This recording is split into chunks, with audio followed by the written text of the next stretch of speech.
Hello folks, Peter Lawn here. Welcome to my Icarus build highlight. This is on the Styx map. It's called my open world number 12, and it is located on the map uh, just off the Great River area here on the Styx map, just up on this mezzanine ridge here that's here. Again, in hindsight, I don't think it's probably was the best place to build because there's no water anywhere here, and I always need water for my builds, for my water network. So I ended up running a super duper long run, which basically snakes out the backside of this building, and goes all the way down. I'm not going to follow it all the way, but it goes basically down into that valley. And if you look at the map, it comes along all the way along here, all the way down here, and it goes to this first mine, closest mine, which is about right here in this enclosed wood area, is what they call this area. There's a little bit of water in this cave, so I suppose you could ask, well, why didn't you just go to the river over here? And I could have done that too, but this is a long drop down here, and this is a kind of a difficult terrain to navigate with with pipe and wire to get down to the pump. So I opted just to go and see if I could extend my longest run ever, and I think this is the longest run I've ever done to date. So anyways, let's go back and have a look at the building.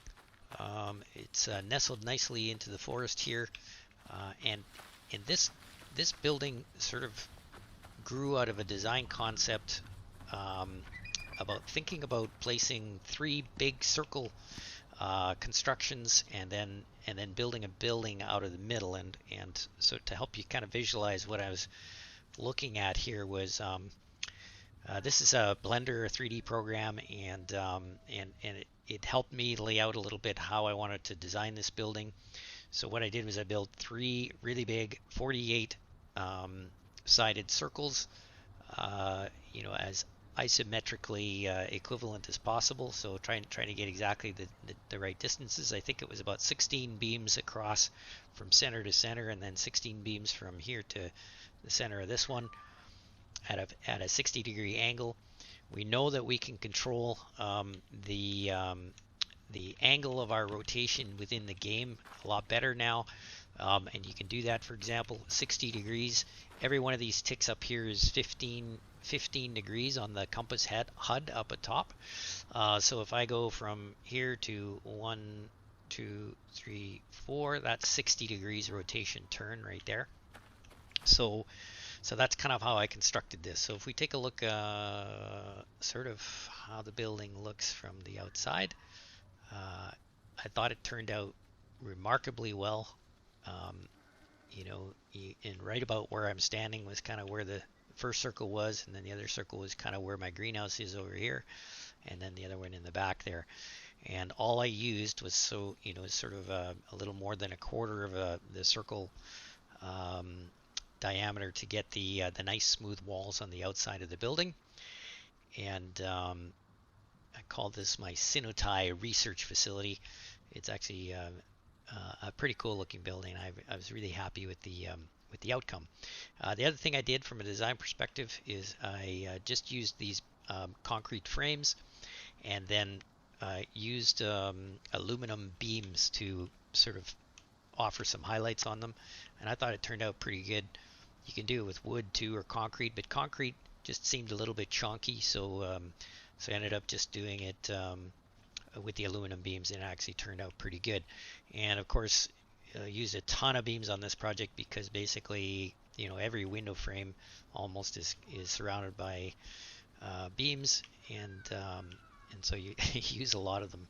But you get with the 48-sided circle, you get a really nice smooth finish on the, I believe it's the sixth beam out from the center of the circular design that I do in some of my other videos. So the other thing I added here was my greenhouse that I always like to add in each build. Of course, it's got all the stuff I need in it, but I also added the bees, the beehives in here, and just because I started running into a few bees in the wild. And then the other thing I did here was I actually if you noticed in one of my older videos, it shows how to put these lights on the lampposts.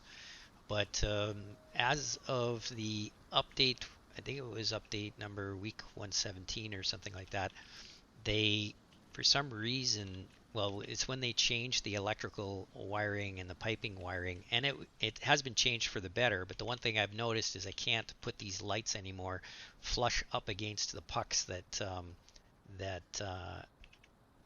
I did before. So what I ended up doing for this design was actually putting wood beams up first, and then lay down the wiring up to the light, and then convert the wood beams to concrete beams, and then that hides the wiring. So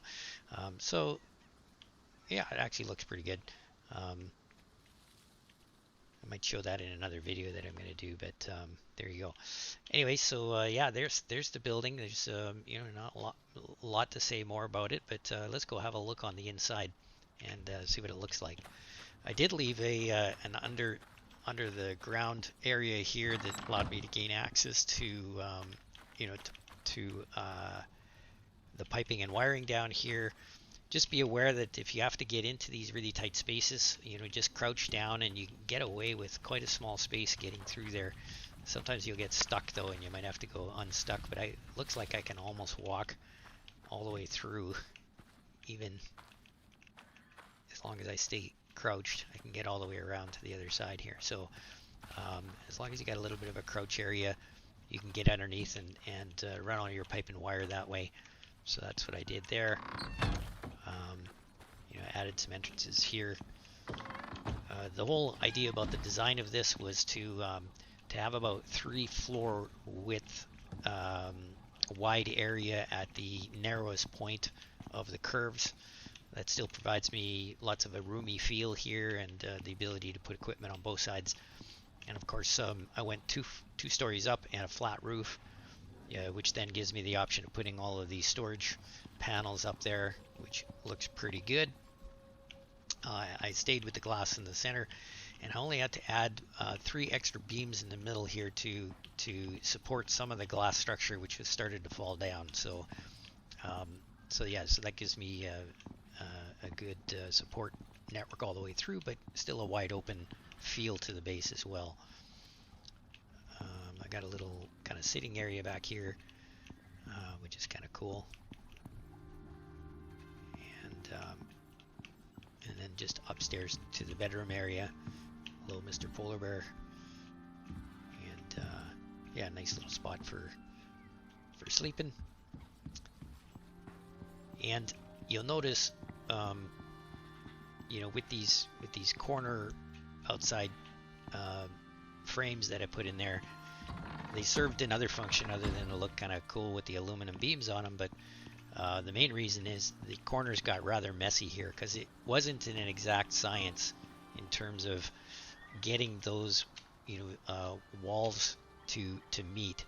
So I was able to hide quite a bit of a mess there in the corner by just putting the beams, or putting the frames in there. So maybe think of that if you're trying to do some strange and wonderful designs with some curves and stuff like that. If you need to hide some messiness, then dropping those frames in on the corner of the building solves a big problem, right? So yep, so there you go.